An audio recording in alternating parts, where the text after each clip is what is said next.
ഒരു നന്മയും നിസ്സാരമായി കാണരുത്. പ്രസന്നത വ്യക്തിത്വത്തിൻ്റെ സൗന്ദര്യമാണ്. നന്മ നിറഞ്ഞ മനസ്സുള്ളവർക്കേ പുഞ്ചിരി തൂകുന്ന മുഖം സാധ്യമാകൂ. പുഞ്ചിരി തൂകുന്ന അധരങ്ങൾ ആരിലും ആകർഷണവും സൗന്ദര്യവും വർദ്ധിപ്പിക്കും.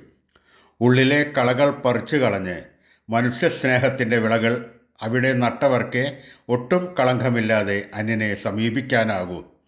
അങ്ങനെയുള്ളവർക്ക് ജീവിതം നിറയെ പ്രസന്നമായ വ്യക്തിത്വം നിലനിർത്താനാകൂ. മുഖം മനസ്സിൻ്റെ കണ്ണാടിയാണ്. ഒരു നന്മയും നീ നിസ്സാരമായി കാണരുത്.